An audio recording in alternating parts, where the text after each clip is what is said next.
Thank you very much for the opportunity to address you today. I'm especially pleased as an economist and policymaker to discuss the importance of education to the success of our economy. At the Federal Reserve, we spend a lot of time looking at economic data, such as production and employment. In doing so, we try never to forget these seemingly sterile numbers are, in fact, reflections of the economic aspirations, opportunities, and well-being of millions of Americans. When individuals are denied opportunities to reach their maximum potential, it harms not only those individuals, of course, but also the larger economy, which depends vitally on having a skilled, productive workforce. As a result, we all have a stake in the essential work that you are doing for our children. So how can we improve the opportunities for all children and give them a chance to succeed in our ever-changing globalized economy? As the husband of a teacher and an educator myself, as well as a parent and former school board member, I know from personal experience that for creating opportunity and changing lives, there is no substitute for a quality education. The research shows that effective educations lead to lower rates of poverty, higher lifetime earnings, and greater satisfaction on the job and at home. And specialists in economic development have identified educational attainment as a key source of economic growth and rising incomes in many countries around the world. Although education and the acquisition of skills is a lifelong process, starting early in life is crucial. Neuroscientists observe that if the first few years of a child's life include support for healthy development in families and communities, the child is more likely to succeed in school and to contribute to society as an adult. Conversely, without support during these early years, a child is ultimately more likely to drop out of school, earn lower wages, depend on government programs, or be incarcerated. Consistent with this research, early childhood education programs aim to nurture healthy development from the earliest years.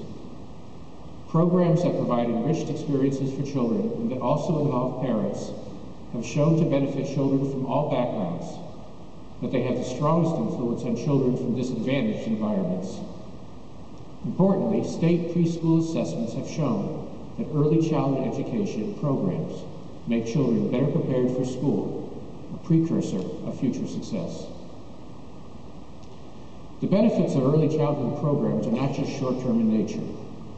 Careful studies demonstrate that early interventions can have a positive effect on young children from low-income families that lasts well into adulthood. For example, analysis of one program showed that children who attended a high-quality half-day preschool program at ages 3 and 4 were, at age 40, more economically successful. For example, more likely to own their own homes than non-participants in a control group. In other evaluations, long-term benefits were demonstrated for a full-day early childhood education program starting before age 1 and for a nurse-based home visiting program. Economically speaking, early childhood programs are a good investment with inflation-adjusted annual rates of return on the funds dedicated to these programs estimated to reach 10% or higher. Very few alternative investments can promise that kind of return. Notably, a portion of these economic returns accrues to the children themselves and their families, but studies show that the rest of society enjoys the majority of the benefits, reflecting the many contributions that skilled and productive workers make to the economy. The Federal Reserve has long supported increasing educational opportunity for children, including the youngest. Federal Reserve banks have published articles and convened community forums on early childhood issues. For school-age children, we sponsor financial literacy and economic education programs. And for these programs, we make a special effort to reach schools with high proportions of minorities and lower-income children. Many of you in the audience today are still in school or have recently graduated.